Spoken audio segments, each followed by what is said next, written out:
¿Sí o sí? ¿Cuánto lo creen? Ok. Vamos a poner un mapa.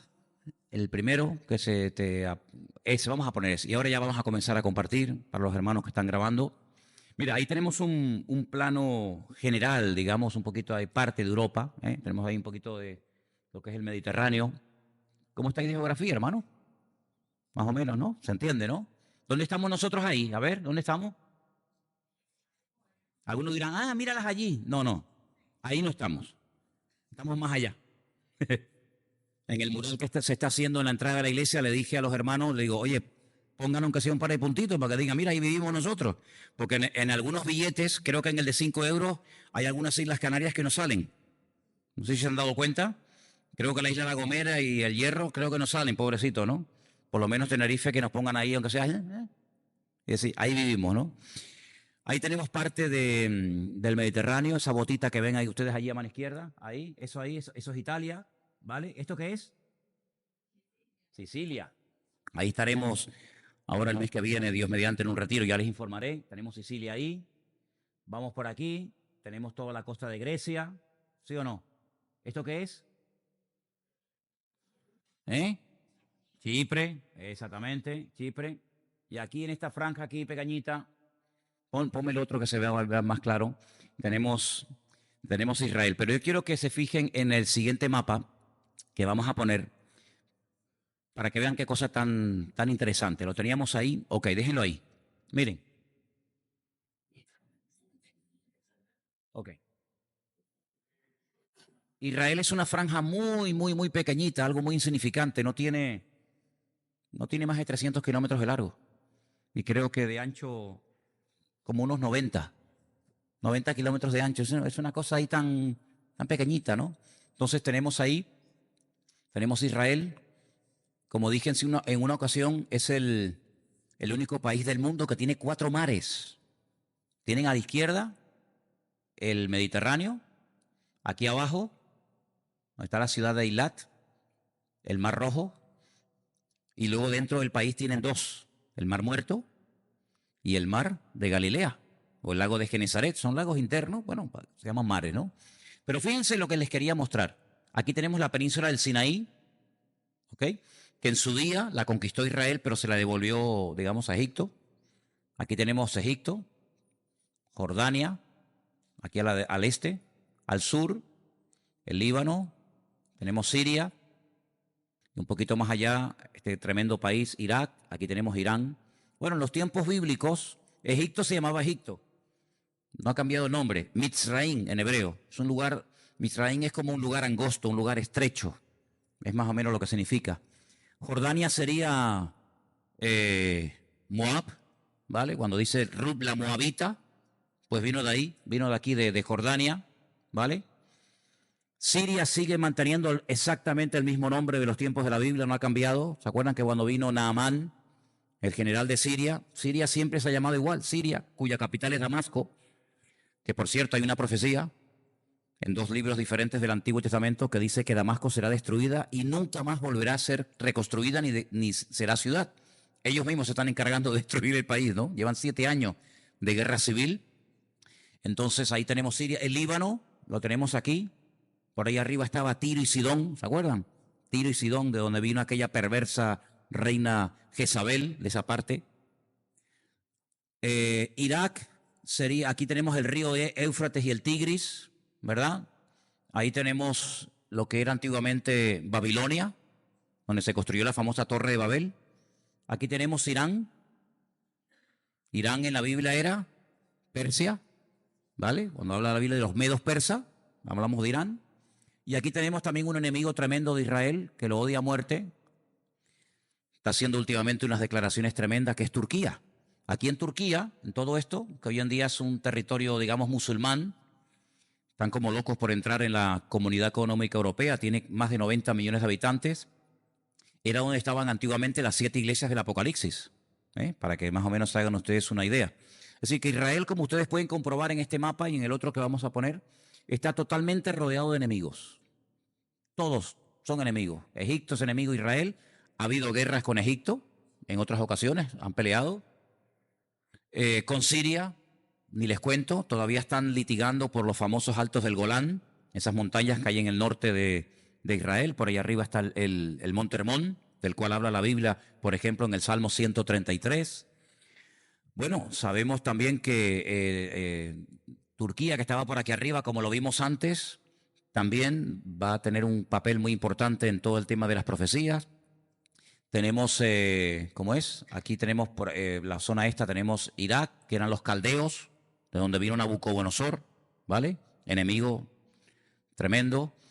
Saddam Hussein mandó un montón de misiles contra ciudades en Israel, no sé si ustedes se acordarán de aquello. Y después, más aquí, más a la derecha, digamos, a la izquierda de ustedes, tenemos Irán, que Irán, el sueño de Irán es, ponme el anterior, el sueño de Irán es destruir el Estado de Israel. Y aparte de esos enemigos que odian a Israel a muerte, que lo que quieren es arrasarlos de la faz de la tierra, también hay enemigos dentro. También hay enemigos dentro. Es como si en tu casa estás rodeado, todos los vecinos te odian, te quieren matar, pero dentro en la habitación del fondo hay también enemigos, ¿no? Y bueno, Irán tiene en el norte, aquí en la parte norte de Israel, fíjense lo pequeñito que es Israel, ¿eh? Aquí arriba en el norte, en el Líbano, está financiando un grupo terrorista, que es un grupo terrorista de los más poderosos del mundo, Hezbollah, y está financiado por armamento ruso y por Irán. Y ha habido guerras, ya ha habido también guerras en otro momento. Bueno, quiero decirles que desde el 48 y este año, ahora el mes de mayo, el mes que viene, Israel cumple 70 años desde su independencia. Ha habido varias guerras también, por supuesto, con el Líbano. Y ahí es donde está el famoso ejército de Hezbollah, que ellos tienen ya, no de ahora, ya hace tiempo, ellos dicen que tienen ya más de 100.000, no me he equivocado, 100.000 misiles apuntando hacia Israel en este momento. 100.000 misiles. Hace unos días me llamaron desde Israel y me comentaban, antes de que saliera incluso en las noticias, ya me había llegado la noticia a mí de que Israel atacó Siria. Porque lo que está ocurriendo es que se está preparando todo para lo que vamos a leer ahora, para que se cumplan las profecías. Saben que en Siria ha habido y hay una guerra civil terrible. Creo que ya lleva más de 7 años. Estamos viendo imágenes terribles donde las personas están muriendo, perdónenme, como las cucarachas, fulmigados, asfixiados porque se están utilizando armas químicas. En Siria hay arsenales de toneladas y toneladas de armamento químico que mata a la gente como si fueran cucarachas, ¿vale? Entonces, esas armas químicas están ahí. Irán quiere poner bases militares en Siria, porque ahí hay una unión entre Siria, el presidente sirio, que es un demonio, pero los que quieren ocupar el lugar son aún peor. Entonces, Rusia, por supuesto, siempre está en medio, con armamento, con tanques, con misiles, etcétera, etcétera. Entonces Israel es un país tan pequeño que no puede esperar que le ataquen para responder, sino que de vez en cuando Israel hace lo que se conoce como ataques preventivos. Antes de que me ataques y me destruyas, si yo sé que estás montando todo para atacarme, tengo que atacar yo antes de que me ataques, porque como tú seas el primero en darme, me borras de la faz de la tierra. Ya los enemigos que rodean a Israel no son como antaño, que había un armamento tal vez muy obsoleto. Hoy en día cualquier enemigo que rodea a Israel, incluido Siria, Irán, Líbano, etcétera, tiene un armamento tremendo. Irán presume de que ya tiene misiles que en cuestión de minutos pueden llegar desde Teherán hasta Tel Aviv, hasta Haifa. De hecho, hace unos días el presidente de Irán dijo que ya tienen misiles apuntando y en cuestión de minutos pueden destruir la ciudad de Tel Aviv y pueden destruir la ciudad de Haifa. Bueno, eso es lo que ellos dicen, que ocurra es otra cosa, pero por lo menos es lo que dicen y lo han de intentar.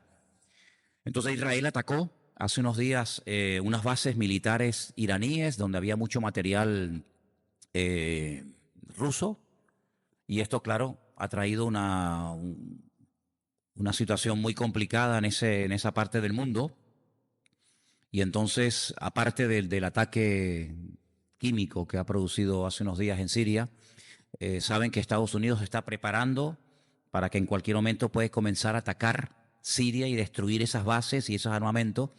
Pero hoy decía Rusia, Putin decía que cualquier misil que lancen por tierra, por mar o por aire, ellos lo van a interceptar y van a defender con uñas y dientes a Siria. Es decir, que en este momento están involucrados los Estados Unidos, Francia, que ya ha dicho que también va a atacar, Inglaterra, que también ha dicho que va a colaborar en el ataque. Ya tenemos 3, tenemos a Irán 4, tenemos a Siria 5, tenemos a Rusia 6, tenemos a Arabia Saudita 7, tenemos a Líbano 8. Es decir, ya tenemos más de 12 o 15 naciones involucradas en este lío. Si esto no es una guerra mundial, pues entonces no sé lo que llaman guerra mundial, ¿vale? Entonces, todo esto que está ocurriendo y más ya está claramente escrito en la palabra de Dios. Entonces, lo bueno de todo esto, ¿qué es? Lo malo que se está poniendo todo. Eso es lo bueno. Lo malo nos indica que viene lo bueno. Vamos a leer el Salmo 83, un salmo extraordinario, donde aparecen unos nombres que son los países que les acabo de mencionar, pero con otro nombre. Pero son los mismos, el mismo espíritu, el mismo deseo de destruir, de borrar de la faz de la tierra a Israel, porque la lucha es una lucha también de tipo espiritual. No es una lucha por territorio, no es una lucha por tierra. Es una lucha para que quede bien claro que el Corán, que el Islam y que Mahoma tiene más capacidad y más poder y más autoridad que el Dios de Israel. Así de claro. Entonces, en el Salmo 83, que es un salmo que es un cántico, parece mentira, ¿no? Dice, oh Dios, no guardes silencio, no calles, oh Dios, ni te estés quieto, porque aquí que rugen tus enemigos y los que te aborrecen alzan la cabeza. Versículo 3. Contra tu pueblo han consultado astuta y secretamente, y han entrado en consejo contra tus escogidos. El versículo 3 en la versión Reina Valera dice contra tus protegidos. Aquí dice contra tus escogidos, porque es otra versión. Versículo 4. Han dicho, escuchen, venid y destruyámoslos para que no sean nación. Pero ¿esto cuándo se escribió? ¿Esta mañana? Que da la impresión de que se reunieron esta mañana los libaneses, los iraníes, los rusos, los sirios, y dice, bueno, lo que tenemos que hacer es destruir a esta gente para que no haya memoria del nombre de Israel y para que no sean nación. No, esto no se escribió esta mañana, esto lleva ya miles de años escrito, fíjate, para que no haya memoria del nombre de Israel. Bueno, esto no es algo nuevo, este espíritu de destruir a este pueblo siempre ha estado, va pasando de generación en generación. Ya Amán, ¿se acuerdan? En el libro de Esther, ya él quería exterminar, borrar de la faz de la tierra a esta nación, a este pueblo. Ya lo intentó, ¿vale?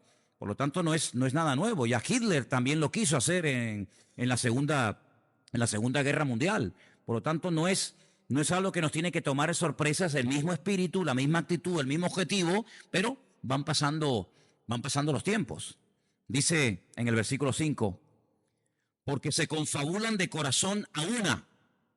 Contra ti han hecho alianza. Contra Dios. El objetivo es luchar contra Dios.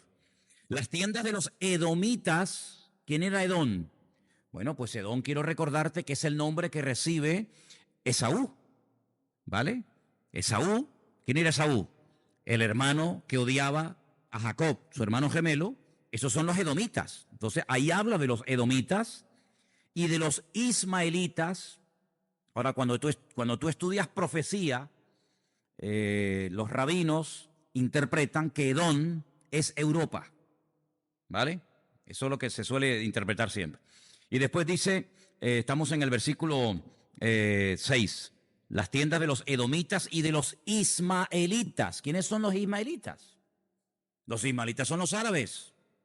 Pero el problema es que mucha gente se confunde y dice, árabes son todos. No, mira, por ejemplo, los iraníes no son árabes. Los iraníes se enfadan si tú le dices que son un árabe. Ellos hablan árabe para leer el Corán, pero ellos son persas. Los egipcios no son árabes. Muchos son musulmanes, muchos leen el Corán en árabe, pero los egipcios no son ismaelitas, no son árabes. ¿Árabes quiénes son? Pues los de Arabia Saudita, los de Qatar, los de Emiratos Árabes, ¿verdad? Los jordanos son árabes. Sí, uno también tiene que saber a qué se refiere el Señor cuando habla de árabes o cuando habla de ismaelitas. Entonces, fíjate, menciona a Edom, digamos Europa, menciona a los ismaelitas. Ismael es el padre de las naciones árabes, fue el primer hijo que tuvo Abraham con Agar, ¿se acuerdan? Por eso dice Moab. ¿Quién es Moab? Ya lo vimos en el mapa. Moab es Jordania. ¿Y de dónde salió Moab? De una relación extraña de Lot con sus hijas. ¿Se acuerdan que las hijas pensaban que el mundo había sido destruido, que el único hombre que quedaba sobre la faz de la tierra era su padre? Entonces, claro, estas dos chicas dicen, bueno, pues vamos a acostarnos con nuestro padre, lo emborrachamos, mantenemos relaciones con él para que no se extinga la raza humana. Entonces, una se acostó con él y la otra también, y entonces quedaron embarazadas, y una llamó a su hijo Moab y la otra lo llamó Amón. Así que los moabitas y los amonitas son descendientes de las hijas de Lot y de Lot, que a su vez era sobrino de Abraham. Así están todos emparentados de alguna manera, ¿no? Y dice, y los agarenos. ¿Y quiénes son los agarenos? Los descendientes de Agar. ¿Y de dónde era Agar? Era egipcia. Es decir, Abraham se fue de Egipto, pero el faraón le hizo un regalito, menudo regalito. Le dijo, toma, llévate a esta chica para que sea tu sierva, con la cual tuvo relaciones, y Agar es egipcia. Y tuvo un hijo y fue Ismael. Y después dice Jebal. ¿Lo veis ahí, versículo 7? Jebal, ¿quién es? El Líbano. Líbano es Jebal en la Biblia. Amón, ahí están los jordanos. Amalek. Bueno, Amalek es un poquito más complicado porque Amalek es un enemigo también con unas connotaciones un tanto extrañas, ¿no? Fue el enemigo que dice la Biblia que tendría Israel guerra contra él de generación en generación. Los amalecitas, ¿se acuerdan? Cuando Saúl perdonó a Agag, el rey de los amalecitas, que no lo quiso destruir, y toda aquella historia. Después dice los filisteos. Bueno, los filisteos eran los que vivían en la costa de Israel. Algunos dicen, los palestinos son los filisteos. No, los palestinos no son filisteos. Los palestinos toda la vida fueron jordanos, ¿vale? Y de la noche a la mañana comenzaron a llamarse palestinos. Eso de palestinos es un cuento chino porque Palestina nunca existió, ¿vale? El pueblo palestino fue el nombre que le pusieron los romanos, Filistea, Palestina. Había una antigua canción que se cantaba en las iglesias evangélicas, por cierto, muy bonito, que decía, tierra bendita y divina es la de Palestina donde nació Jesús. No, Jesús no nació en Palestina, ¿vale? Los palestinos cristianos y los no cristianos dicen que Jesús era palestino, ¿vale? Pero eso de Palestina es un cuento chino. Los palestinos eran de nacionalidad jordana. Y cuando Jordania entró en guerra, en una de las guerras con Israel, le dijo a muchos que vivían en Israel, que eran con pasaporte, con nacionalidad jordana, salgan del país, que nosotros en pocos días los echaremos al mar. Claro, Israel está en estrechito, Jordania empieza a atacar del este hacia el oeste, dice, los tiraremos al mar y allí se ahogarán todos, y después cuando los derrotemos, entren al país. Pero se fueron muchos y todavía no han vuelto porque perdieron la guerra, y no solamente perdieron la guerra, sino que perdieron mucho territorio. De hecho, cuando vamos a Israel, yo les llevo a ustedes a campos que todavía están minados, por donde se puede transitar para poder ir al río Jordán, a la frontera más estrecha que existe entre Israel y Jordania, donde ahí enfrente, ahí en aquella escalera, ves ahí sentado con la bandera, en la garita, en el puesto de guardia, el soldado jordano haciendo guardia, y aquí, en medio del río Jordán, y aquí ves a los soldados israelíes, ¿no? Entonces perdieron muchísimo territorio, pero los palestinos no son los filisteos. Los filisteos era un pueblo que tenían 5 ciudades en Israel en aquel tiempo, que eran los que vivían en la costa mediterránea, que eran Gaza. Por eso, claro, como los palestinos hoy en día viven en el territorio donde vivían antiguamente los filisteos, que era la Franja de Gaza, Ecrón, Asdod, Gat y todas esas ciudades, pues dicen, bueno, los palestinos de hoy en día son los filisteos de antaño. No, no tiene nada que ver. Los filisteos, su origen es de la isla de Creta, ¿vale? Para que sepan. Pero era un pueblo que siempre tuvo guerra contra Israel. Y después dice también aquí, aparte de los filisteos, dice, y los habitantes de Tiro. Tiro está en el Líbano, así que también el Líbano tendrá que ver. Dice, también el asirio. ¿Quién era el asirio? El de Irak. Entonces fíjense que los pueblos que estamos mencionando aquí son los mismos pueblos que todavía, miles de años después, siguen uniéndose para atacar a Israel. Entonces uno dice, pero bueno, entonces no ha cambiado nada.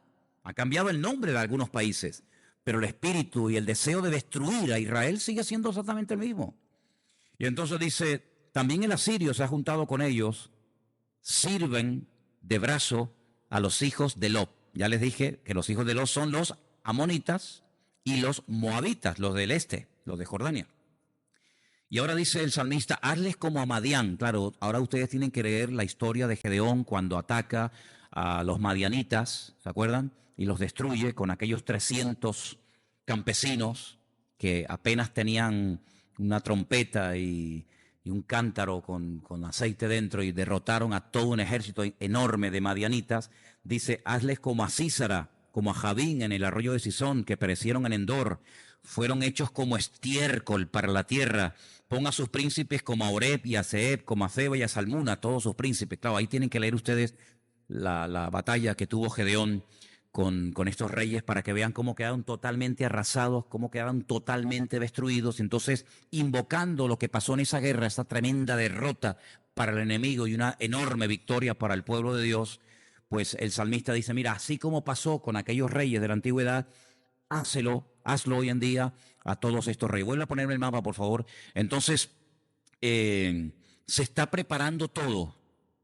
Créanme, hermanos, se está preparando absolutamente todo para que todas estas naciones que rodean a Israel, todas estas de aquí, ataquen en cualquier momento a Israel y se unan, pero claro, alguien tiene que unirlos, alguien tiene que decir, vamos, alguien tiene que dirigir, alguien tiene que organizar, alguien tiene que motivar, alguien tiene que armar a toda esta gente para que se atrevan a venir desde el norte. El ataque fuerte de Israel le va a venir desde el norte, ¿vale? En el norte están estas dos naciones, ahí Siria, está el Líbano y por ahí van a atacar.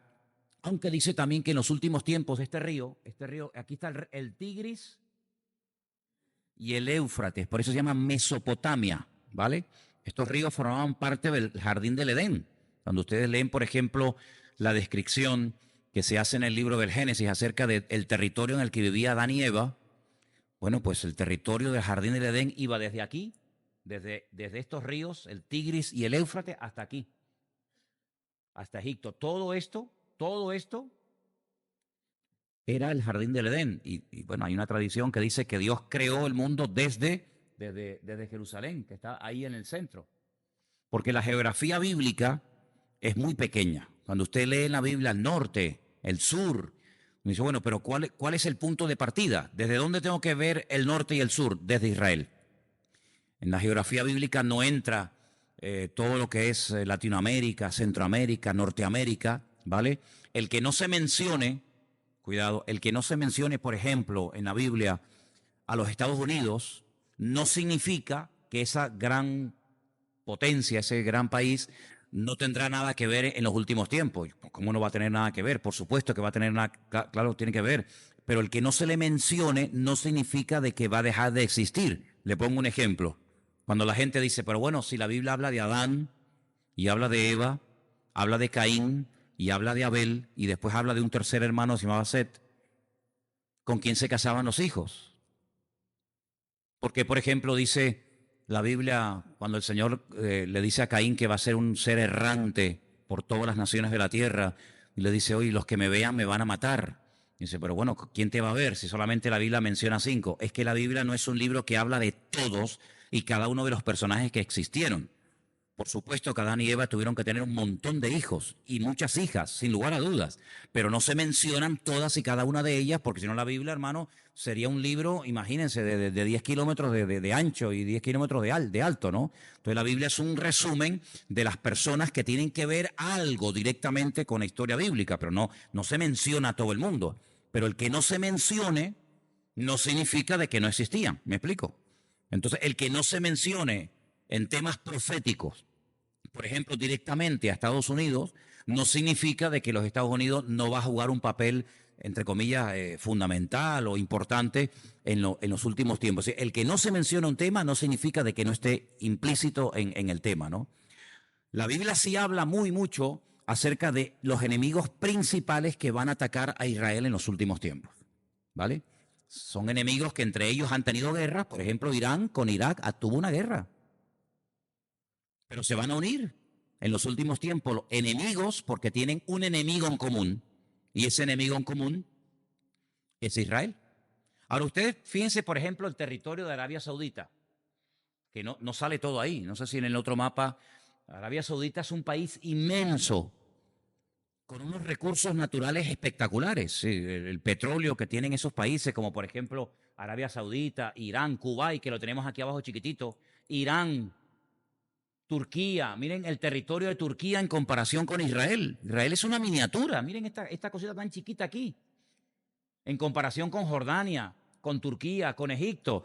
Son países inmensos, países gigantescos, con millones de habitantes. Por ejemplo, como les mencioné antes, Turquía tiene más de 90 millones de habitantes. Israel tiene 7 y medio, de los cuales 1,5 millones son árabes, con nacionalidad judía, nacionalidad israelita.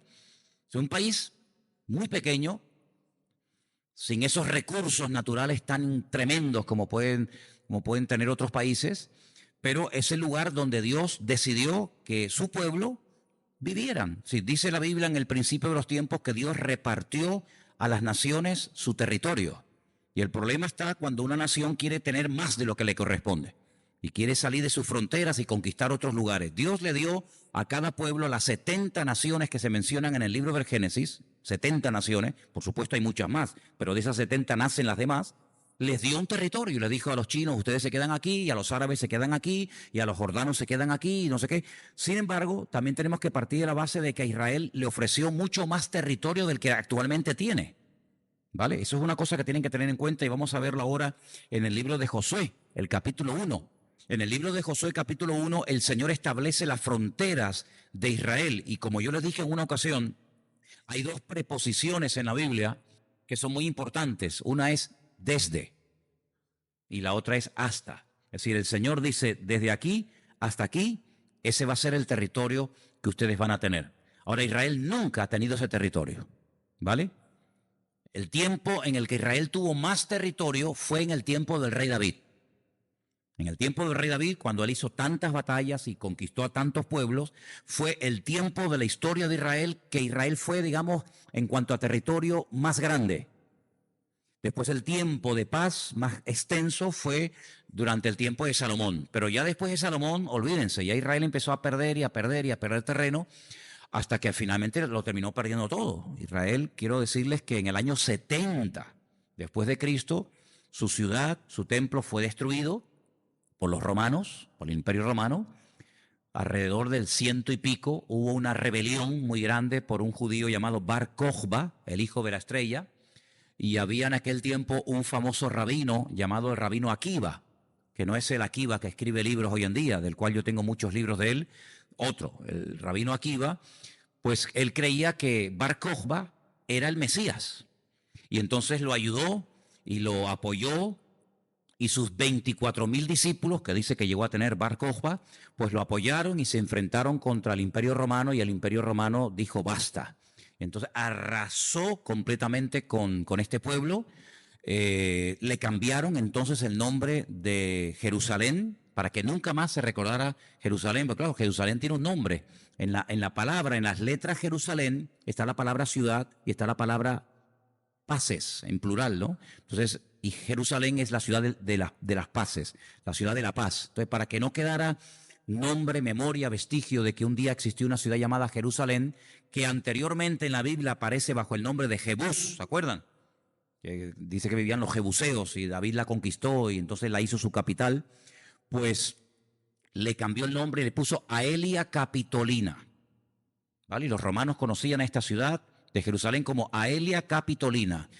Araron la parte del templo, fue un desastre y huyeron unos cuantos judíos al desierto de Judea, se refugiaron en la fortaleza de Masada y bueno, también fue un desastre, algo tremendo pasó allí. Y al país le cambiaron el nombre. De Israel le pusieron Palestina, tierra de los filisteos en aquella época, ¿no?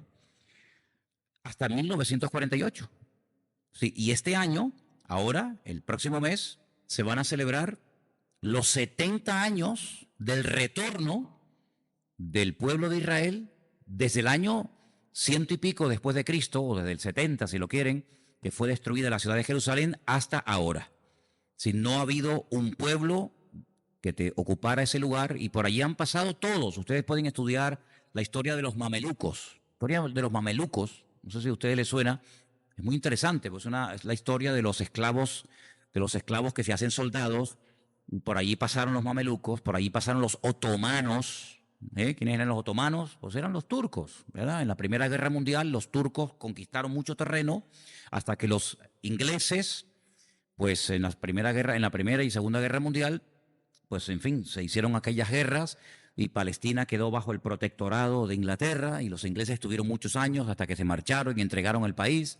Por allí estuvieron el Imperio Bizantino. Hay muchísimas iglesias, muchísima historia de los bizantinos, que eran los cristianos antes de las cruzadas. Las cruzadas fueron mucho después. Estuvieron los árabes tuvieron también mucho tiempo, que fue cuando construyeron las famosas mezquitas de Omar, la mezquita de Al-Aqsa. Después vinieron las cruzadas, un desastre el tema de las cruzadas, que se intentaba recuperar los lugares santos, etcétera. Bueno, por allí pasaron los griegos, por allí pasaron los babilónicos, por allí pasaron los romanos, por allí pasaron los persas, por allí pasó Napoleón, por allí pasaron todos. Y todos los imperios que pelearon contra Israel pasaron a la historia y hoy en día no existen. No existen. ¿Dónde está el imperio romano? ¿Dónde están el imperio babilónico? ¿Dónde está el imperio de los griegos? ¿Dónde está el imperio de los egipcios?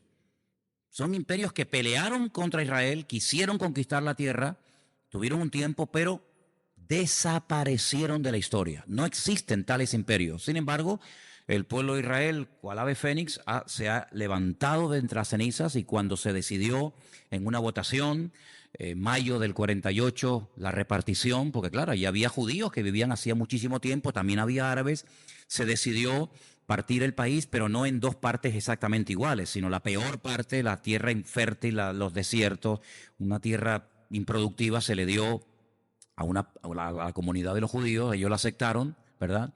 Y los árabes al poco tiempo comenzaron la primera guerra civil, en el 48, murieron miles de personas, y desde ese tiempo hasta hoy en día pues ha habido más de 7, 8, tal vez 10 guerras, casi seguidas, una detrás de la otra.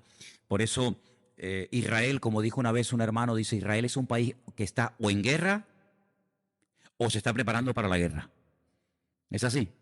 Uno estudia incluso la Biblia, y desde que entró Josué a la tierra prometida hasta hoy en día, Israel siempre ha sido una guerra detrás de otra, una guerra detrás de otra, una guerra detrás de otra. Y todos, repito, los que le han intentado destruir han desaparecido.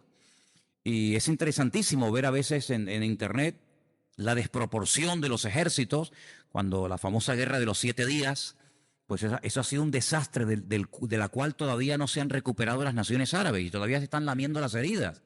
Porque naciones árabes tremendamente poderosas, 7, 8 naciones árabes se unieron, Egipto, Líbano, Siria, etcétera, atacaron por tierra, por mar, por aire, de noche, de día, por el norte, por el sur, por arriba y por abajo, atacaron a Israel, y no solamente fueron destruidas sus defensas militares, y no solamente fueron destruidas su aviación, etcétera, etcétera, sino que además perdieron territorio. Si a Israel las Naciones Unidas tuvieron que decirle: paren, no sigan, que como sigan así van a conquistar todo.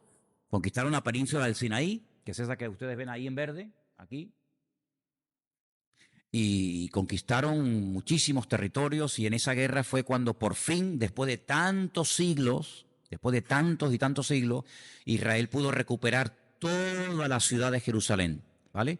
Yo cuando voy con los hermanos a Jerusalén les digo: mira, párense aquí, en este semáforo, ustedes van a cruzar ahora, aquí terminaba Israel, aquí para allá era Jordania, ¿vale? Y no se podía pasar, por eso los judíos construían sus casas en alto para poder ver la explanada de las mezquitas donde antaño estuvo el templo, ¿sí? Hasta que en 1967, entrando por la puerta de Sion, entraron los soldados israelíes y conquistaron toda la ciudad hasta el día de hoy. Aunque la explanada de las mezquitas, digamos que está, entre comillas, supervisada o controlada por el rey Hussein, por Jordania, aunque es territorio israelí, por supuesto, ¿no?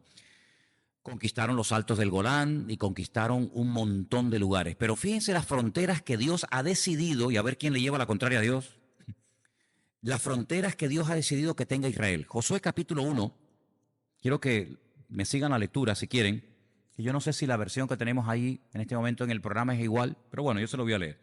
Tenemos Josué 1:1.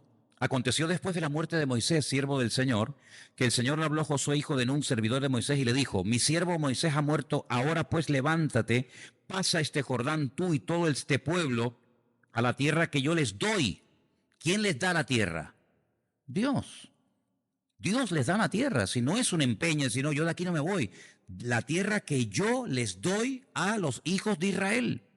Yo os he entregado, como lo había dicho a Moisés, como lo había dicho a Moisés, todo lugar que pisare la planta de vuestro pie. Versículo 4. Ahí está, desde el desierto y el Líbano hasta el gran río Éufrates. Bueno, pues es inmenso. Bueno, es curioso que en algunas monedas de Israel, aparece el mapa de toda la tierra que aquí se menciona, desde el desierto, pasando por el Líbano, hasta el río Éufrates y Tigris. Fíjate el territorio que algún día, porque si Dios lo dijo, sí o sí esto se va a cumplir. Entonces fíjate las fronteras, desde hasta el gran río Éufrates, toda la tierra de los Eteos, hasta el gran mar, donde se pone el sol. ¿Por dónde se pone el sol? ¿Por qué punto geográfico se pone el sol, hermano? Por el oeste, ¿no? Y entonces en el oeste, ¿cuál es el gran mar? El Mare Nostrum. ¿Cuál es? El mar Mediterráneo, ¿vale? Aquí te lo está diciendo claramente el Señor. Será vuestro territorio. Nadie te podrá hacer frente en todos los días de tu vida. Como estuve con Moisés, estaré contigo, no te dejaré ni te desampararé. El Señor le dijo: mira, en ese país al cual ustedes van a entrar ahora, hay 7 naciones que se han metido antes que ustedes. Y se han metido antes que ustedes no porque les pertenezca, sino porque la tierra estaba vacía. Ustedes estaban en Egipto. Habían estado allí. Abraham, Isaac, ¿se acuerdan? Jacob. Pero ellos tuvieron que ir a Egipto, por el caso de Abraham, el caso de Jacob. Y en Egipto los hicieron esclavos. Y estuvieron siglos. Claro, durante esos siglos que ellos estaban en Egipto viviendo, aquí, en esta zona del río Nilo, pues la zona de Canaán, la tierra prometida, no estuvo vacía. Se metieron los cananeos. ¿Quiénes son los cananeos? Los descendientes de Can. ¿Y quién es Can? Bueno, pues Can es un hijo de Noé. ¿Cuántos hijos tuvo Noé? Según la Biblia, 3. Sem, Can y Jafet. Ah, interesante. Los cananeos son los descendientes de Can. ¿Y los descendientes de Sem? Los israelitas. ¿Y los de Jafet? Todos los demás. Todos los demás, todos los europeos, alemanes, suecos, toda esa gente son descendientes del tercer hijo de Noé. ¿Vale? Entonces, cuando ellos llegan a la tierra prometida y entran con Josué, aparte del tiempo de cautiverio o de esclavitud, estuvieron 40 años en el desierto. Cuando ellos llegan a Canaán, la tierra está ocupada. Es como si tú te vas. Bueno, me contaban los hermanos antes del culto, Alexis y su esposa, que le habían hecho una visita en su casa en este tiempo que han estado fuera. Unos amigos que querían hacerle una visita, decorarles un poquito la casa, ponerles unas flores, comprarle unos muebles nuevos. Y claro, cuando llegan dicen: uy, ¿qué pasó aquí? Claro, ¿no estás, amigo? Es un peligro. Tú dejas una casa, entre comillas, ¿no?, abandonada durante mucho tiempo y puede ser que se meta un ocupa. Bueno, pues en Canaán se metieron ocupas. Se metieron ocupas y construyeron sus casas y sus ciudades y sus murallas y sus pozos y en fin. Entonces el Señor le dice: cuando ustedes entren a esa tierra, ustedes se van a encontrar pozos que ustedes no cavaron, pero esos pozos son de ustedes. Y se van a encontrar casas construidas que construyeron otros para ustedes. Entonces cuando entren en la tierra de Canaán, a esas 7 naciones, dile: ¿se van por las buenas o por las malas? De los 7, un pueblo se fue. Eso es verdad, hay que decirlo todo, ¿no? Un pueblo dijo: nos vamos. Ok, no pasó nada, ahí siguen existiendo todavía. Los demás dijeron, no, de aquí no nos vamos. Entonces, bueno, hazles la guerra. Entonces el Señor dijo, hazles la guerra porque mira, ocurre que si tú les perdonas la vida, ellos a ustedes nunca le van a perdonar la vida. Entonces, ¿qué pasa? Que puede ocurrir que vuestras hijas se enamoren de los habitantes de Canaán o viceversa. Las hijas de ellos, de los hijos vuestros, hagan alianzas, se junten las familias y eso va a ser una ruina. Por lo tanto, tienen que echar a esas naciones, por las buenas o por las malas, tienen que destruir sus altares, no caigan en la trampa, no caigan en el error de mirar sus dioses, y como vuestro Dios no tiene forma, y los dioses de ellos sí, no se casen, ustedes con los dioses de los cananeos, porque van a ser vuestra ruina. Ahora, esa tierra se llamaba Canaán, que son los descendientes de Can. Es una tierra que estaba bajo maldición. ¿Y de dónde sacamos eso? Bueno, ustedes saben que cuando Noé salió del arca, dice que plantó una viña, se dedicó a la agricultura y dice que plantó una viña. Claro, el hombre llevaba tanto tiempo sin beber nada, que ustedes saben que cuando una persona lleva tiempo sin beber, tú te tomas un vasito de vino, una cerveza, lo que sea, y puede ser que se te suba la cabeza, ¿sí o no? Bueno, se ve que Noé al hombre se le subió, pero bien subida la cabeza, porque dice que cogió una borrachera, pero tremenda. Entonces resulta de que sus 3 hijos que ya vivían, Sem, Can y Jafet, uno de ellos se burla de él. Bueno, hay algunos textos que dan a entender como que incluso se quiso propasar con su propio padre, Cam. Entonces va y se lo cuenta a los hermanos. Dice, mira, papá está borracho, está ahí desnudo, totalmente desnudo, botado en la tienda. Entonces, Sem y Jafet, dice que caminando de espaldas para no ver a su padre en aquellas condiciones deplorables, dice que lo cubrieron, lo taparon por respeto a su papá. Cuando Noé vuelve en sí y le cuentan lo sucedido, Noé lanza una maldición que traspasa el tiempo y dice, maldito será Canaán. Canaán ni había nacido. ¿Quién es Canaán? El hijo de Can, el nieto de Noé. Entonces, si la tierra se llamaba Canaán, quiere decir que todos los cananeos estaban bajo una maldición. Y los cananeos eran terribles, idólatras, santeros, espiritistas, una promiscuidad sexual terrorífica. Tenían cultos a todo lo habido y por haber. Tenían cultos, perdonen que les sea tan directo, pero es que es la realidad. Tenían un ídolo que se llama Baal Peor. Baal significa señor. La palabra Baal no es mala. De hecho, esposo o mi marido se dice Baal, Baalí, ¿no?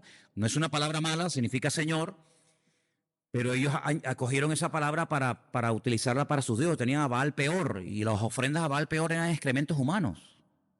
Es terrible, sí, lo que hacía esa gente era terrible. El Señor dijo, ellos han maldecido la tierra.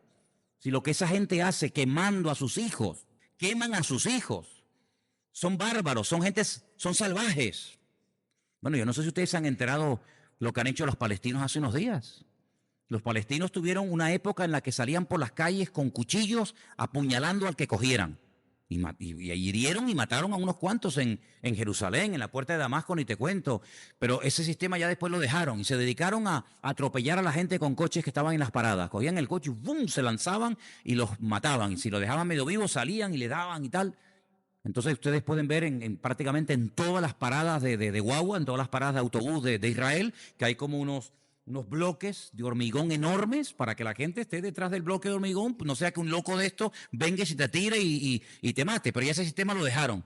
Ahora lo último que han hecho es convocar a 30 o 40 mil palestinos en la franja de Gaza, en el sur, y quemar nada más y nada menos que 10.000 gomas, 10.000 neumáticos, ruedas de coche, para hacer un impacto ecológico terrorífico, ¿verdad?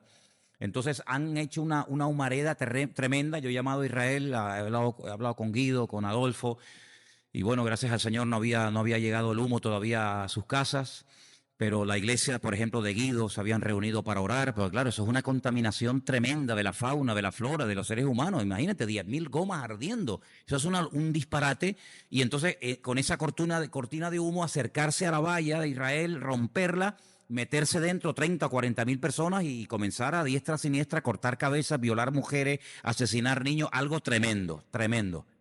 Los francotiradores de Israel dispararon, sobre todo a la gente que ya más o menos tenía localizada. Creo que mataron a 15 o 16 o 20 personas. Y fue un escándalo tremendo cuando el otro día el presidente de Siria fulmigó a 150 personas y dejó a más de 1000 y pico personas heridas y no ha pasado nada, ¿verdad? Y bueno, algo realmente tremendo, tremendo, tremendo. Cogieron burros, como un insulto a Israel, los cubrieron con banderas israelíes, y lo que no le podían hacer a los israelíes lo han hecho con burros, los han matado a palos y les han prendido fuego con la bandera de Israel por encima. Los soldados israelíes están dedicando ahora a ir a buscar a los burritos que están por ahí con las patas partidas, heridos, quemados, para llevárselos y curarlos. En fin, auténticos salvajes, auténticos salvajes.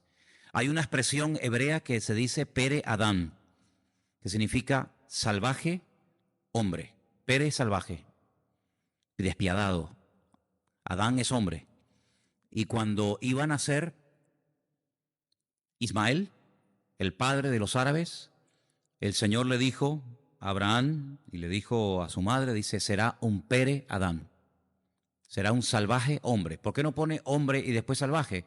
Para que tome más significado la actitud, el espíritu que tendrá este pueblo. Un pueblo despiadado, un pueblo que son capaces de mandar a los niños pequeños a primera línea con bombas y que se exploten.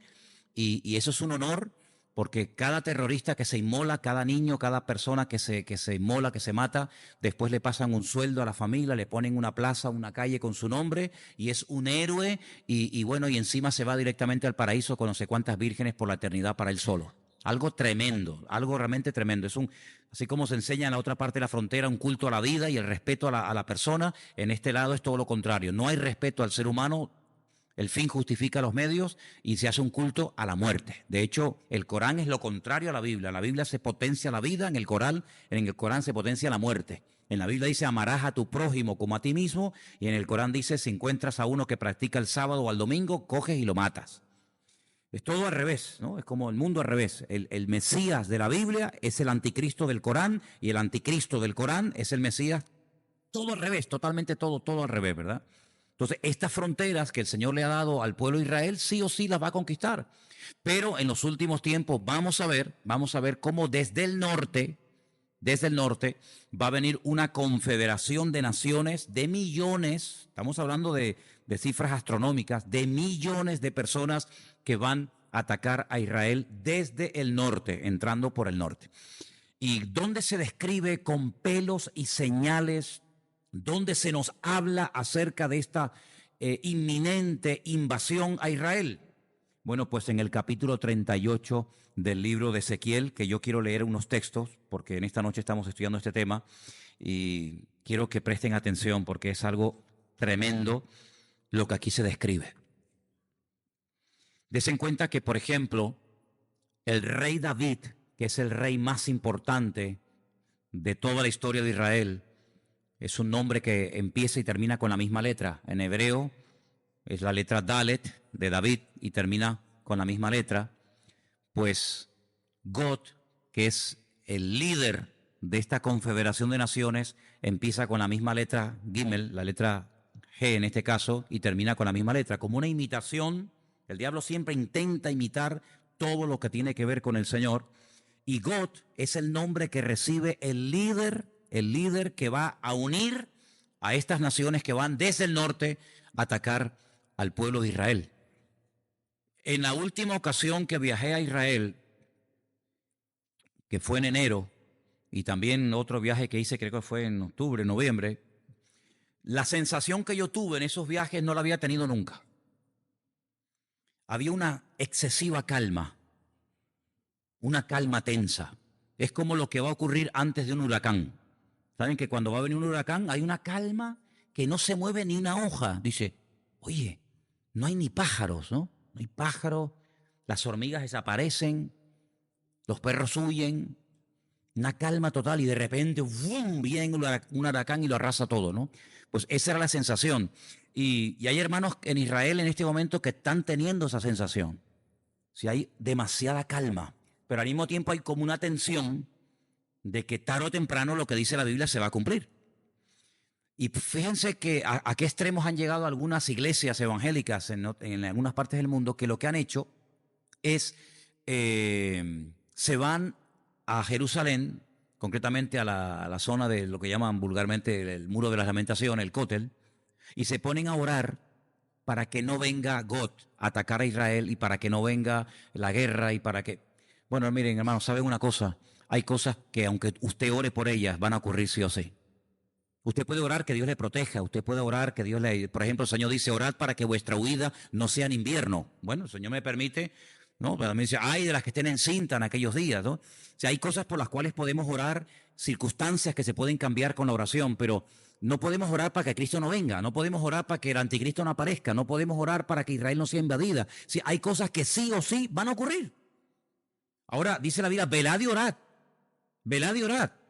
Pero cuando sale el sol, sale para los buenos y para los malos. Y cuando llueve nos mojamos los creyentes y los ateos. Sí, hay cosas en la vida que no se pueden evitar. Lo que tenemos que guardar nuestro corazón y nuestra relación con el Señor para que lo que ocurra a nuestro alrededor, pues el Señor nos guarde. Pero eso no significa de que usted no puede morir en una guerra. ¿Lo que pasa? Que los cristianos no mueren en una guerra. No hay cristianos que mueren de infartos. Y no hay cristianos que mueren de cáncer, y no hay hermanos que han muerto en un naufragio y en un terremoto y en un huracán. Ningún cristiano nunca muere torturado ni crucificado. Por favor, seamos serios en esto. El Señor tiene establecido todo. Claro que tenemos que orar para que dice, para que vuestra fe no falle y seáis fieles hasta la muerte, pero el ataque por parte de God desde el norte es algo prácticamente inevitable. Y en el capítulo 38 de Ezequiel lo describe con una perfección tremenda. Y dice así, vino la palabra de Dios diciendo, hijo de hombre, pon tu rostro contra God en la tierra de Magot. Ahora, yo le podría dar muchas explicaciones acerca de todo lo que se ha escrito sobre esto, pero estaríamos aquí hablando horas de todo lo que han dicho los rabinos, de todo lo que han dicho los teólogos. O sea, mire, Magot es Rusia, punto, se acabó, no le demos más vueltas, ¿ok? Si usted quiere, yo le doy los versículos, le doy los textos, le doy las explicaciones, le digo lo que significa en hebreo, lo que significa por aquí y por allá, pero para no estar perdiendo tiempo en esto, porque esto no es un seminario, esto es un culto normal de iglesia, Magot, métase en la cabeza de que es Rusia. Entonces usted podría leer, hijo de hombre, pon tu rostro contra God, el presidente, que en este momento el presidente que acaba de ganar otra vez las elecciones por 6 años es Putin. Pero bueno, puede ser Putin como puede ser Pim Pim o Pum Pum, me da igual. Sí, el líder de ese país se llama God. Y el país, Magot, es Rusia. Príncipes soberanos de Mesec y Tubal, que son provincias, son regiones, son zonas de la zona del Cáucaso, la zona del Mar Caspio, del Mar Negro. Son todas las zonas que en este momento están bajo, la cobertura de Rusia, para que nos entendamos.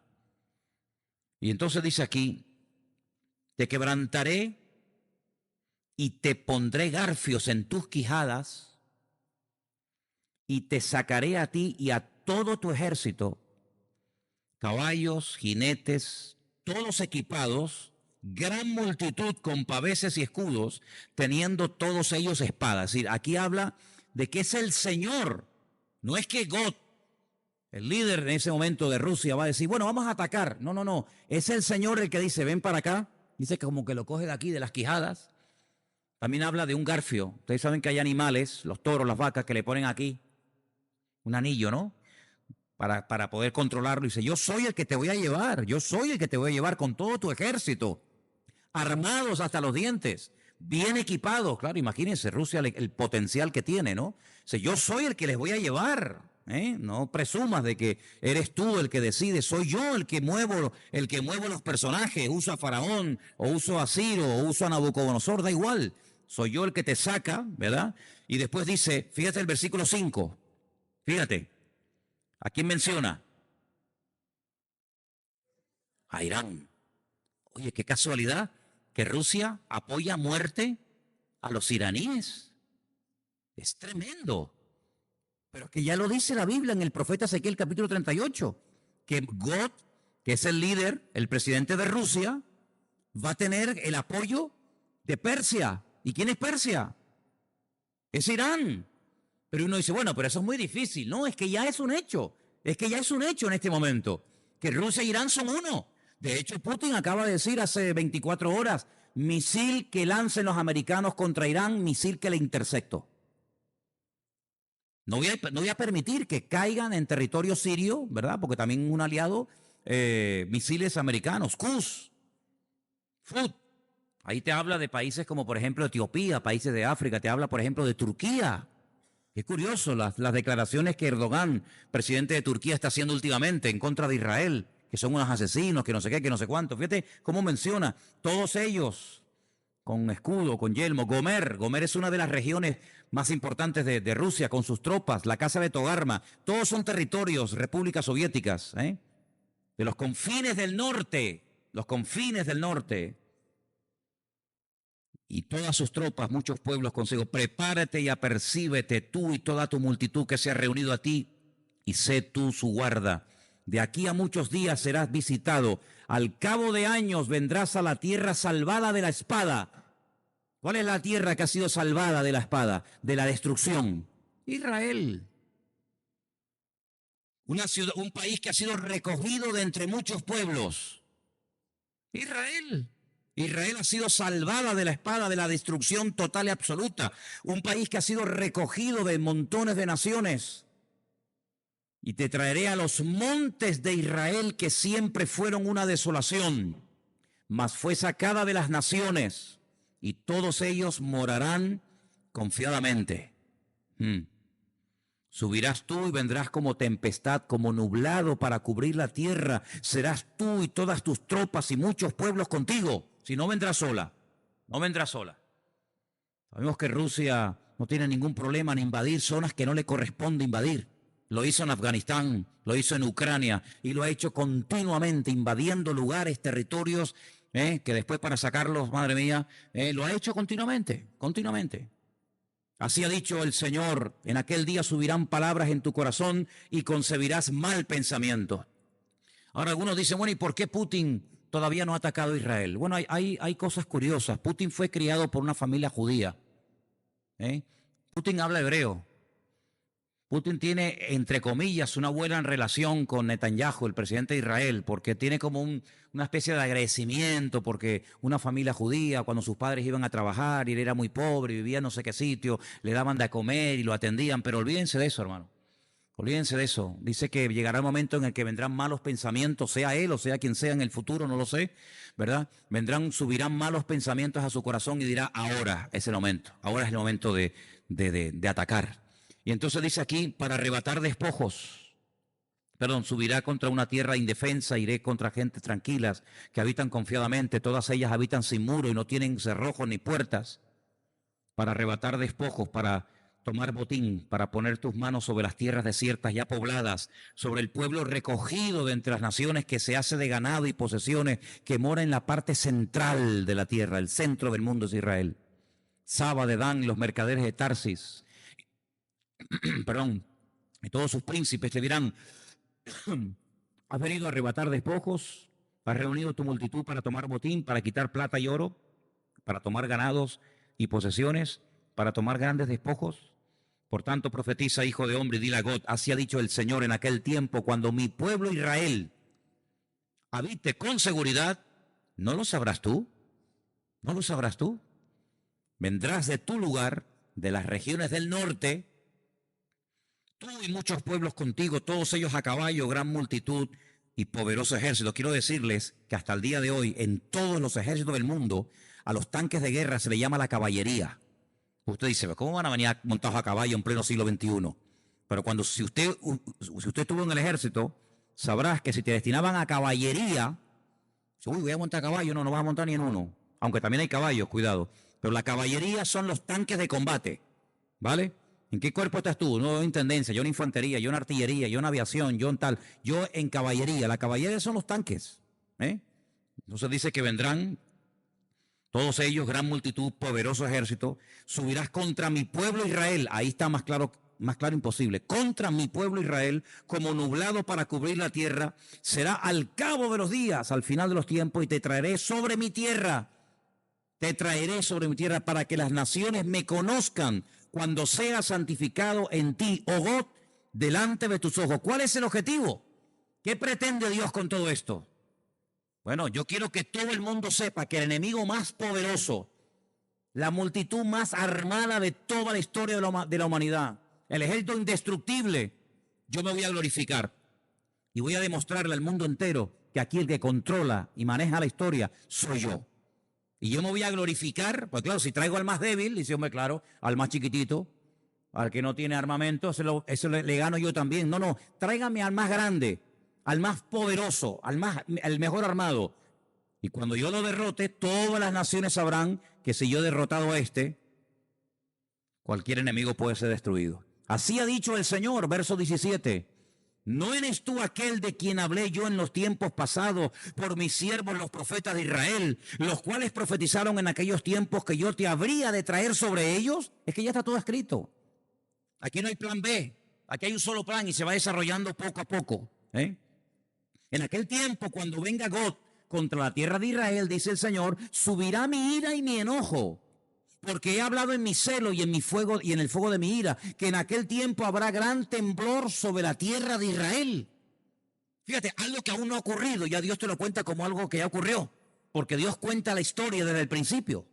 Claro, el hombre cuando habla de historia te cuenta lo que ha pasado, pero Dios te cuenta la historia desde el principio, porque Él conoce el principio y el fin. No hay nada que se le oculte. Porque he hablado en mi celo, dice, que los peces del mar, las aves del cielo, las bestias del campo y toda serpiente que se arrastra sobre la tierra y todos los hombres que están sobre la faz de la tierra temblarán ante mi presencia. Se desmoronarán los montes y los vallados caerán y todo muro caerá a tierra. Versículo 21. Y en todos mis montes llamaré contra él la espada, dice el Señor, la espada de cada cual contra su hermano. Ahora, no es la primera vez, si ustedes conocen Biblia y la han leído, no es la primera vez que un enemigo que va a atacar a Israel se termina matando entre ellos. No es la primera vez, usted lo sabe. Usted sabe que cuando, por ejemplo, Gedeón, con 300 campesinos, fue a pelear contra una multitud incontable, al final la multitud se mató entre ellos. Y eso se va a volver a repetir. Vienen armados hasta los dientes y al final se matan entre ellos. ¿Cómo puede ser eso? ¿Verdad? Y dice aquí, y yo litigaré contra él con pestilencia y con sangre, haré llover sobre él, sobre sus tropas y sobre sus muchos pueblos que están con él, impetuosa lluvia y piedras de granizo, fuego y azufre, y seré engrandecido y santificado y seré conocido ante los ojos de muchas naciones y sabrán que yo soy el Señor. Hace unos días, en pleno desierto, en varios países árabes, cayó una granizada tan grande que la gente que estaba allí en el campo, comiendo o preparándose para comer, tuvieron que salir corriendo. Como un anticipo, es decir, mira, granizando en el desierto. Una cosa impensable. Pero piedras, hermanos, como huevos de grande. Bueno, pues la Biblia dice, aquí no da el dato, pero en Apocalipsis nos dice que caerán granizos del peso de un talento. ¿Y eso cuánto es? ¿Cuánto es un talento? Esa medida hoy en día, ¿a qué equivale? 45 kilos.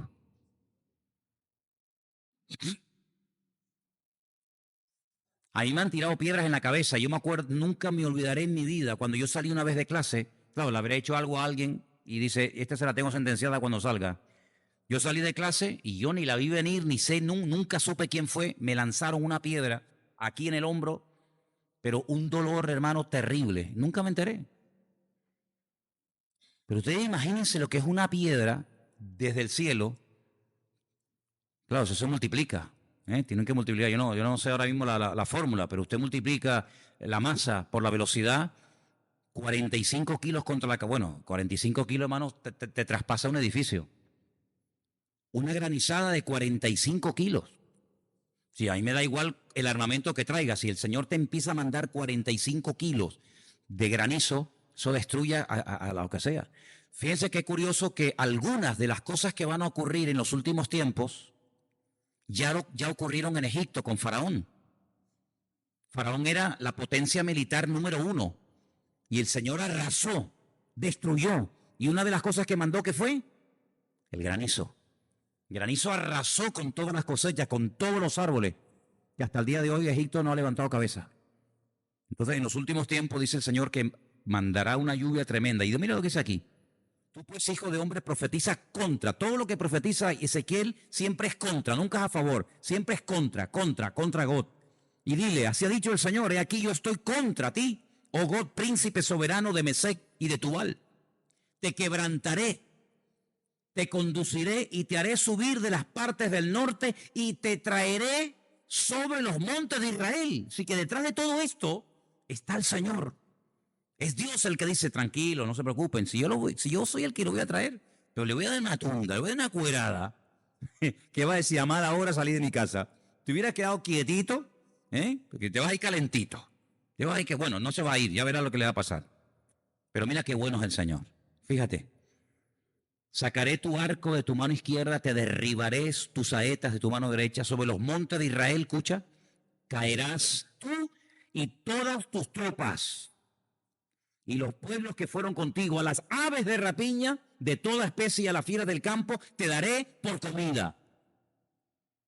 Bueno, si yo soy God, yo digo, yo no voy allí ni loco. Porque lo que me está diciendo es que mi cuerpo se lo van a comer los buitres, se lo van a comer las aves de rapiña. Es decir, date quietito, God, date quietito, Gojito, date quietito. Y dice, sobre los montes de Israel caerás, sobre la faz del campo caerás, porque yo he hablado, dice el Señor. Enviaré fuego contra Magog, contra Rusia, sobre los que moran con seguridad en las costas, y sabrán que yo soy el Señor. Haré notorio mi santo nombre en medio de mi pueblo Israel, y nunca más dejaré profanar mi santo nombre, y sabrán las naciones que yo soy el Señor, el Santo de Israel. Ahora, tiene que ser algo muy contundente, tiene que ser algo muy claro para que la gente diga, no, esto no es casualidad, esto no es que ellos son más fuertes que, no, esto es que es la mano de Dios. Porque al principio Faraón decía, yo también lo hago. A ver, tienen ustedes la vara, y se convertía en serpiente, decían, nosotros también lo hacemos.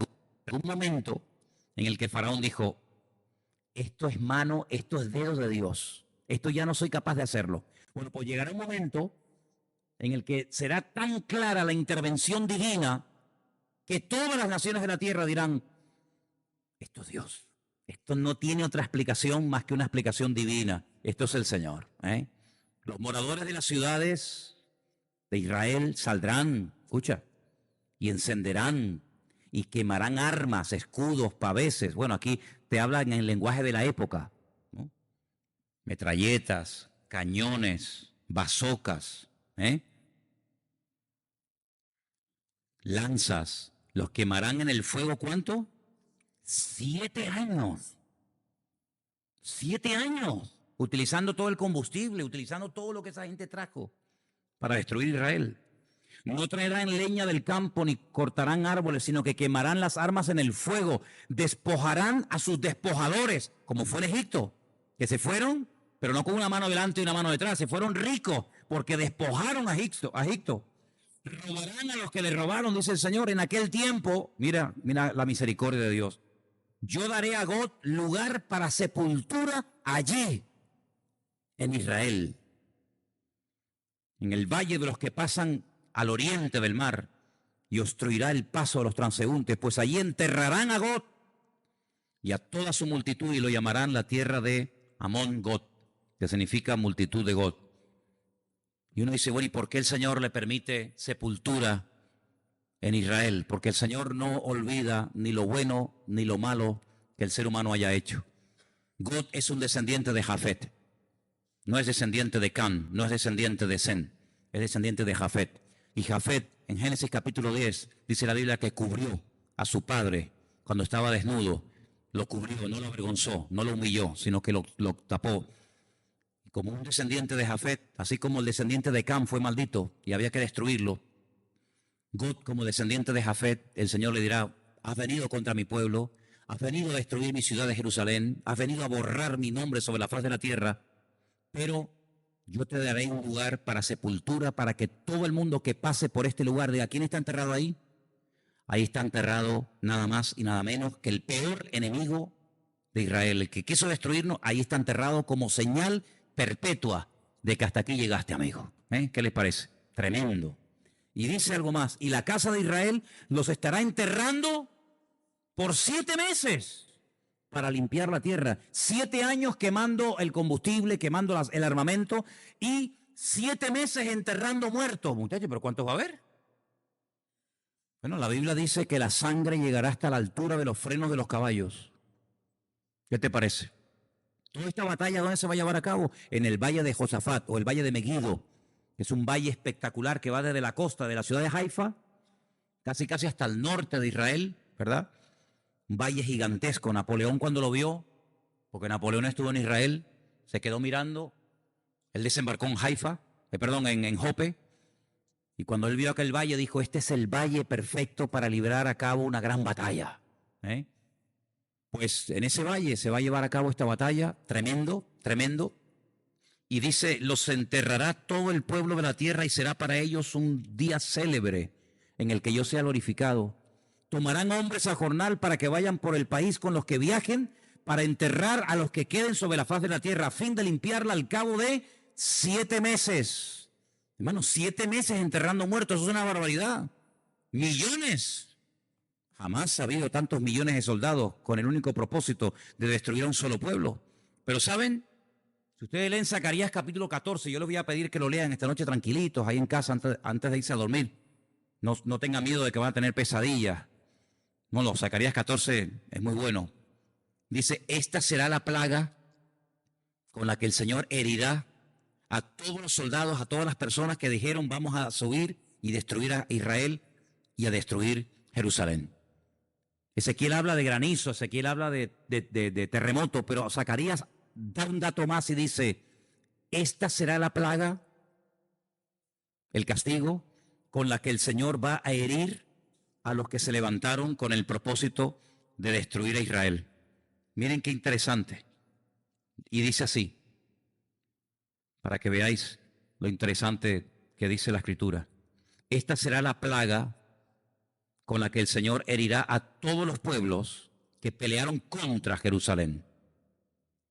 La carne de ellos, escuche bien, la carne de ellos se corromperá estando ellos sobre sus pies y se consumirán en las cuencas sus ojos y la lengua se les va a deshacer en su boca.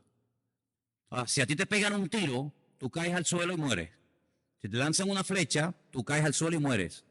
Pero esta es la única vez que la gente se muere de pie. Porque en la vida, cuando uno muere, cae. Pero esta plaga va a ser diferente, porque es la primera vez en la historia de la humanidad que la gente muere estando de pie. Se van así a desmigajar. Bueno, esto está claro que esto es o un ataque bacteriológico, o un ataque químico, o una guerra de armas nucleares. Si tú estás en pie, dispuesto a pelear, dispuesto a matar, y de repente hace tu cuerpo, se deshace. Esta será la plaga, este será el castigo con la que el Señor hiera a todas las personas que se levantaron contra Jerusalén. Porque mire, digo esto y termino. Caín se levantó contra su hermano, pero mató a uno. Pero fíjense que después Naamán, él intenta matar a todos. Es decir, el odio en contra de ese pueblo, en contra hacia esa nación, siempre va en aumento. Caín mató a uno. Faraón quería matar solamente a los varones. Bueno, perdonó a las niñas y a las mujeres. Pero Naamán quería matar a todos. Y vemos que va en aumento, ¿verdad? De uno a los hombres, después a todos. Pero lo que intenta God no es matar a uno, ni a dos, ni a tres, ni a cuatro, sino lo que intenta God es no solamente matarlos a todos, sino matar a Dios. Porque God tiene ese espíritu de la malecita, que es que el que se levanta contra el trono de Dios. Por eso, Rusia es una nación atea, una nación donde el ateísmo, el darle la espalda a Dios, es su bandera. No digo que no haya creyentes, claro que hay creyentes. Yo le digo algo, los primeros libros que yo leí cuando yo me convertí al principio eran libros que tenían que ver con gente que se convertía en cárceles en Rusia. Por ejemplo, leí un libro tremendo, si algún día lo pueden leer, léanlo, se llama Encontré a Dios en Rusia. Eran personas que metían en la cárcel y ahí contaba todas las barbaridades que le hacían y se llegaban a convertir al Señor. Y yo me acuerdo cuando yo era recién convertido que iba con mi pastor, él me decía, vamos a pescar. y nos íbamos al muelle de Las Palmas de Gran Canaria y nos íbamos al Parque Santa Catalina con bolsos llenos de Biblias en ruso y orábamos para que el Señor nos pusiera en contacto con rusos, pero cuidado, los rusos cuando salían de los barcos, porque la flota rusa estaba, no sé si todavía estará en Las Palmas, pero en aquellos años estaba ahí afincada en Las Palmas, y cuando salían no salían nunca solo, sí me salían en grupos, y uno del grupo era el que vigilaba al resto. Y teníamos que orar para que cuando estaban a lo mejor en la vitrina de una tienda de estas de indios, ¿no? Las famosas tiendas de indios que tenemos aquí que venden informáticas y cámaras y todo, y nos acercábamos a ellos sin decir palabra, aparte no sabíamos ni qué decirles, nos acercábamos a ellos, abríamos así el bolso y se lo enseñábamos. Miraban adentro, miraban a todos lados y hacían así. Y se guardaban la Biblia.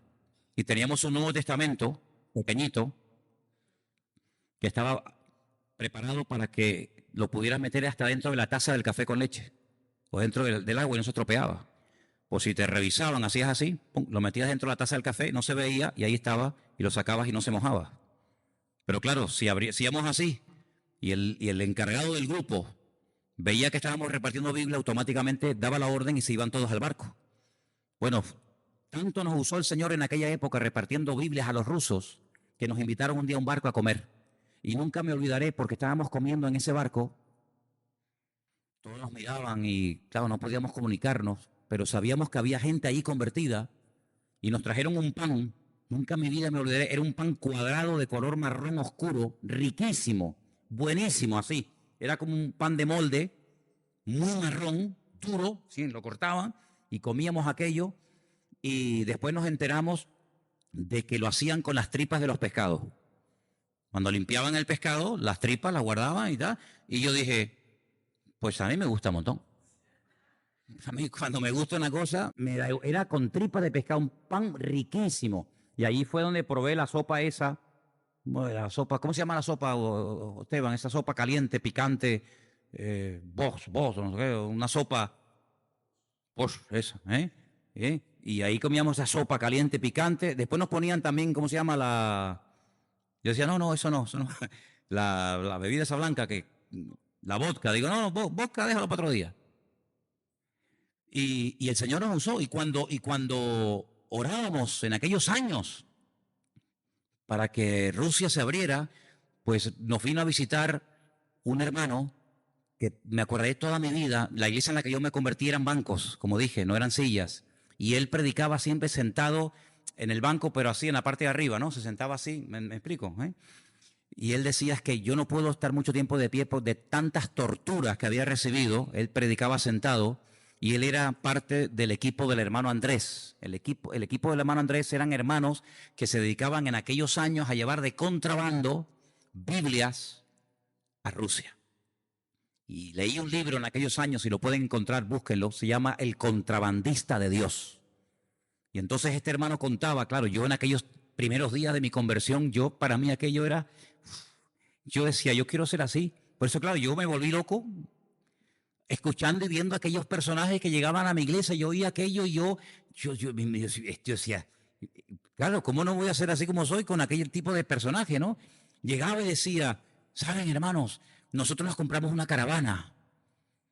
Y yo decía, a ver, ¿y qué vamos? Y la llenamos toda llena de Biblias, toda Biblia, un montón, y el coche y la maleta y todo, ¿no? Y pusimos un cartel por fuera que ponía recién casados.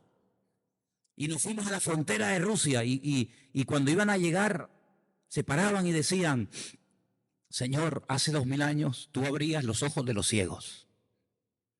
Ahora te pedimos que los cierres. Y dice que llegaban a la frontera y los militares abrían.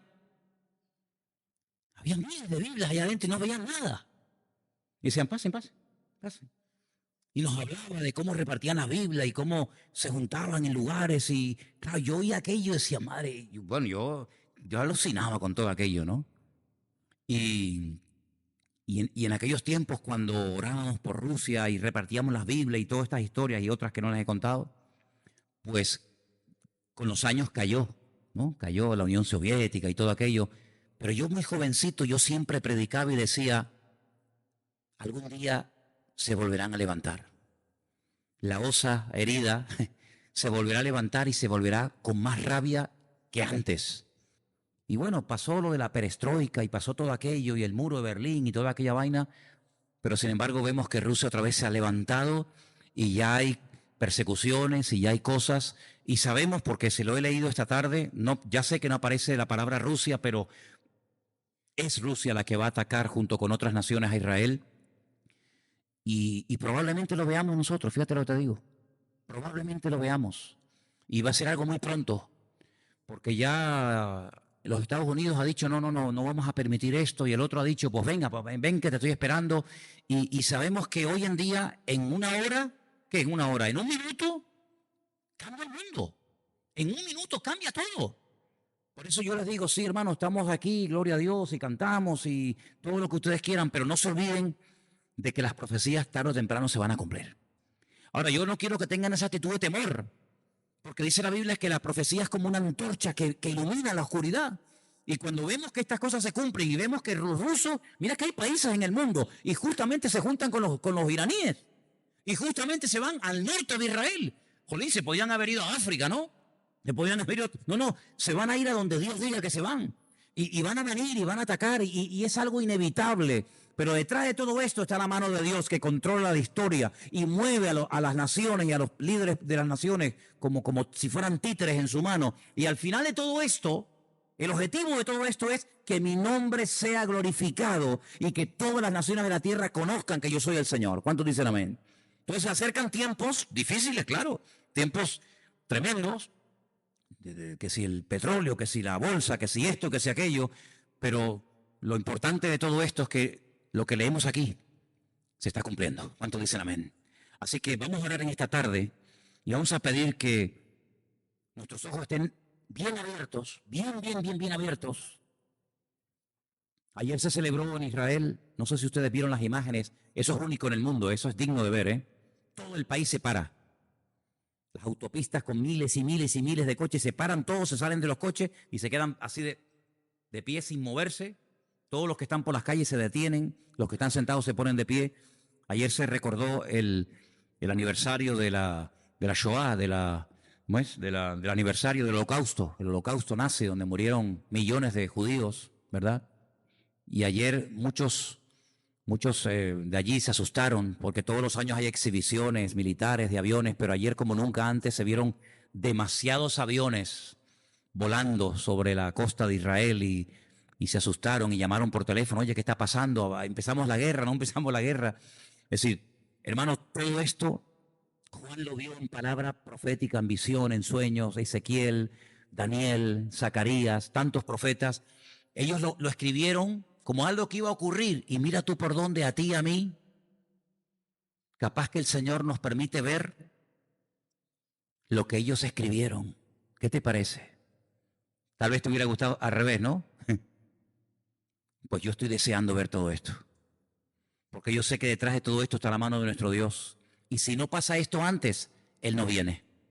Y como todos queremos que el Señor venga, primeramente hay que pasar por el fuego para después ver la bendición de Dios. Así que no tengan miedo. Dale ahí gloria y honra al Señor donde está sentado. Y dile, Señor, prepara mi corazón. Porque yo veo en tu palabra que todo está escrito con una perfección absoluta. No hay ni un solo detalle que no esté escrito. Y tu palabra, Señor, es lumbrera a nuestro camino. Es el pan de nuestra alma y por eso queremos alimentarnos de ella y leer ahora más que nunca las profecías, escudriñar las escrituras, porque ellas son las que dan testimonio verdadero de la verdad. Y queremos pedir por Israel. Queremos pedirte por Jerusalén, queremos orar por todos nuestros hermanos, pastores y siervos tuyos que están en esa parte del mundo en este momento sirviéndote, sabiendo lo que viene, pero también sabiendo que todo está bajo la mano y el control de nuestro Dios. Trae paz a nuestros corazones, caerán a tu lado 1000, 10,000 a tu diestra, mas a ti no llegará, dice la palabra. Tú nos guardarás en completa paz por cuanto nuestro corazón, nuestra mente en ti persevera. Te pedimos, Señor, que en estos tiempos difíciles y peligrosos tu iglesia se mantenga firme en la fe, Que tu iglesia mantenga los ojos puestos en Cristo y que nada ni nadie nos distraiga, que nada ni nadie nos asuste, porque el perfecto amor echa fuera el temor. Y queremos, Señor, agarrarnos a ti más que nunca. Sabemos que el mundo va a ir de mal en peor, la maldad se va a multiplicar, pero el que persevere hasta el fin, ese será salvo. Y yo quiero ser eso, uno de esos, de los que perseveran hasta el fin, Señor. En el nombre de Jesús, Señor, ayúdanos y guarda nuestros pensamientos y corazones, que podamos, Señor, saber que nuestro Dios cuida de nuestra vida y que pase lo que pase, tú estarás con nosotros todos los días hasta el fin del mundo. Aleluya. Gracias, Padre, por tu presencia en nuestra vida y por haber llegado la verdad a nuestros corazones. En el nombre de tu amado Hijo Jesús. Amén y amén. Nos ponemos de pie, amados, en esta tarde. Vamos a, como siempre, hacemos, no porque sea menos importante,